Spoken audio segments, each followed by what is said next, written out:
ورحمۃ اللہ وبرکاتہ۔ وعلیکم السلام۔ نحمده ونصلي ونسلم على حبيبه الكريم قال رسول الله صلى الله تعالى عليه وسلم من تزوج فقد استكمل نصف الإيمان فليتق الله في النصف الباقي صدق رسول اللہ صلی اللہ تعالی علیہ وسلم۔ ایک بار درود پاک پڑھ لے، اللہم صلی علی سیدنا و شفیعنا و مولانا بلجنا محمد معدن الجود والکرم وآلہ وصحبہ وبارک وسلم۔ آج آپ حضرات ہمارے مرشد برحق جانشین حضور شیخ المشائخ حضور سیدی و مرشدی کے محبوب مرید اور جدید خلیفہ حضرت مفتی محمد صالح خیری نقشبندی مجددی کی شادی خانہ آبادی کی تقریب میں شرکت کی سعادت حاصل کر رہے ہیں۔ آج آپ لوگوں نے اپنے ماتھے کی نگاہوں سے جو منظر دیکھا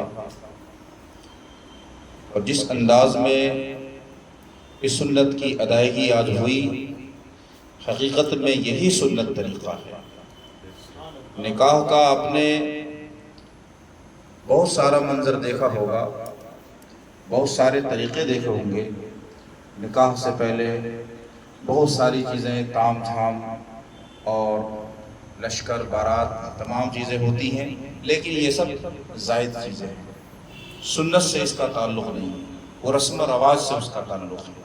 لیکن آج جس انداز میں یہ سنت ادا کی گئی ہے، یہ مکمل طور پر قرآن اور سنت کے مطابق ہے، اس میں کوئی بھی بات خلاف شرع نہیں ہے۔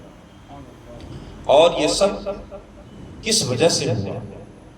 یہ سب تربیت کا نتیجہ ہے، یہ سب تربیت کا ثمر ہے۔ حضور مرشد برحق نے اپنے مریدوں کی، اپنے جانثاروں کی ایسی تربیت فرمائی ہے اور سنتوں کا ایسا پابند بنایا ہے کہ ایک بال کے برابر بھی سنت سے تجاوز کرنا گوارا نہیں کرتے۔ آج ایک عالم ربانی کا نکاح عمل میں آیا۔ حدیث پاک میں ہے کہ جس نے نکاح کر لیا آدھے ایمان کو اس نے محفوظ کر لیا، اس کا آدھا ایمان مکمل ہو گیا۔ فَلْيَتَّقِ اللَّهَ فِي النِّصْفِ الْبَاقِي، باقی آدھے کے بارے میں وہ اللہ سے ڈرتا رہے۔ تو نکاح ایسا عمل ہے جو انسان کو گناہوں سے مکمل طور پر روک دیتا ہے۔ اغض للبصر واحسن للفرج۔ اور مفتی صالح صاحب بہت خوش قسمت سعادت مند ہیں کہ انہوں نے سرکار اقدس صلی اللہ علیہ وسلم کی وہ سنت پالی جو جس سنت کی تمنا تو ہزاروں نوجوان کرتے ہیں، لیکن پاتا کوئی ہے۔ وہ سنت انہوں نے پالی اور یہ سب کے نصیب میں نہیں ہے۔ ای سعادت بزور بازونس تان بخشت خدائے بخشندہ، یہ سب صدقہ ہے مرشد کرامی کا، یہ سب صدقہ ہے مرشد کی جوتیوں کی سیدھی کرنے کا، کہ وہ سنت جو سرکار اقدس صلی اللہ علیہ وسلم نے حضرت خدیجہ رضی اللہ تعالیٰ عنہ کو اپنے نکاح میں لیا، اس سنت کی تجدید فرمائی، اور اس کے لیے دونوں خانوادے مبارکباد کے مستحق ہیں۔ اور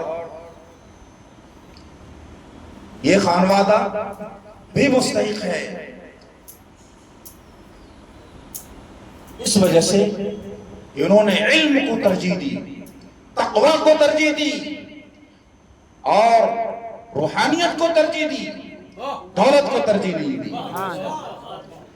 دولت کو چھوڑا، حسب و نسب خاندان سب کو ترک کر کے اگر حاجی رضا علی صاحب نے ترجیح دی ہے تو تقوی کی نسبت کو ترجیح دی ہے اور مرشد کی غلامی کو ترجیح دی ہے۔ یہ اگر اس زمانے میں اگر اس کی مثال آپ دیکھنا چاہیں تو آپ کو دور دور تک نظر نہیں آئے گی۔ اور آقا کریم صلی اللہ علیہ وسلم کی اس سنت کو زندہ کرنا جس سنت پہ لوگوں نے عمل ترک کر دیا ہو، ایسے زمانے میں 100 شہیدوں کا ثواب ملتا ہے۔ آقا نے فرمایا من نحیا سنتی عند فساد امتی فلہ اجر مئات شہید، جس نے میری ایک ایسی سنت کو زندہ کر دیا جس کو لوگوں نے ترک کر دیا تھا اور میری امت خرابی کے زمانے میں، تو اسے 100 شہیدوں کا ثواب ملے گا۔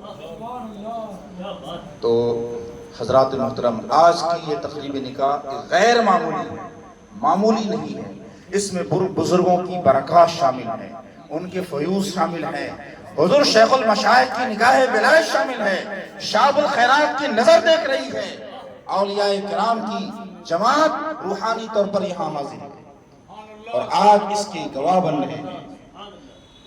آپ جتنے بھی لوگ ہیں، میں تو مہاراج گنج چلا گیا تھا، پھر گورکھپور آیا، پھر وہاں سے یہاں حاضر ہوئے اس تقریب نکاح میں شرکت کے لیے، کیونکہ مجھے معلوم تھا یہ ایسا نکاح کی مجلسیں تو سینکڑوں ملیں گی، لیکن وہ سنت والی مجلس نہیں ملے گی جو میرے آقا کی سنت۔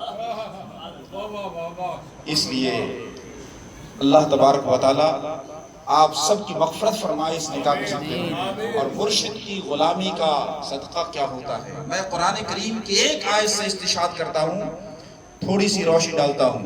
حضرت موسیٰ علیہ السلام کو جب وہاں سے نکلنا پڑا اپنے وطن سے، تو مدین تشریف لائے۔ مدین میں حضرت شعیب علیہ السلام رہا کرتے تھے، اور شعیب علیہ السلام کی 2 صاحبزادیاں تھیں، دونوں پانی لینے کے لیے ایک کنویں پر پہنچی، بھیڑ بھاڑ زیادہ تھی۔ حضرت موسیٰ علیہ السلام نے دیکھا کہ یہ صاحبزادی ہیں، ان کو پانی لینے میں دشواری ہوگی، آپ نے ان کے لیے پانی نکال دیا کنویں سے، ان کو آسانی ہو گئی۔ اس کے بعد پھر آپ چلنے لگے تو انہوں نے کہا آپ میرے گھر چلیں، میرے والد گرامی سے ملاقات کریں، اس کے بعد تب جائیں۔ حضرت موسیٰ علیہ السلام ان کے پیچھے پیچھے ملی، اور تو آپ نے فرمایا کہ آپ پیچھے ہو جائیں کیونکہ آپ غیر محرم ہیں، آپ آگے نہیں چل سکتی، آگے میں چلوں گا، پیچھے سے آپ راستہ بتائیں۔ اس طرح کا واقعہ ہے۔ حضرت شعیب علیہ السلام موسیٰ علیہ السلام کی اس خدمت سے بہت خوش ہوئے، اور انہوں نے اپنی بارگاہ میں ان کو رکھ دیا۔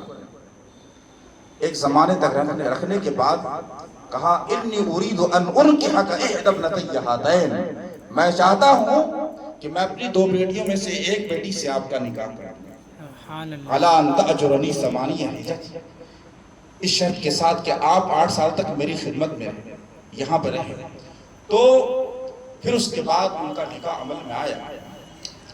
تو قرآن کریم کے واقعات سے ہمیں روشنی ملتی ہے، سبق ملتا ہے کہ بزرگوں کی صحبت سے، ان کی خدمت سے اللہ تبارک و تعالی دونوں جہاں کی کامیابی نصیب فرماتا ہے، اور انسان اپنی ذاتی کمالات سے، ذاتی تقوی طہارت سے اگر بہت کچھ آگے بڑھنا چاہے تو نہیں بڑھ سکتا جب تک مرشد کی نگاہ نہ ہو جائے، شیخ وقت کی توجہ نہ ہو جائے۔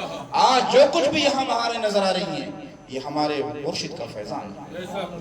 اللہ تبارک و تعالی اس مجلس کو قبول فرمائے، اور حضور کے صدقے میں ہم سب کے احوال پہ کرم فرمائے۔ آج رحمتوں کی برسات ہو رہی ہے، تجلیات اس طرح سے نازل ہو رہی ہے قلوب پر کہ اہل دل اس کو سمجھ رہے ہیں، اور یہ اس کی وجہ سے ہے کہ یہاں پر وہ سنت کی ادائیگی، اور ساتھ میں نسبت کے ساتھ، نسبتوں کا نور، سنتوں کا فیضان، دونوں یہاں جمع کریں۔ وآخر دعوانا الحمدللہ۔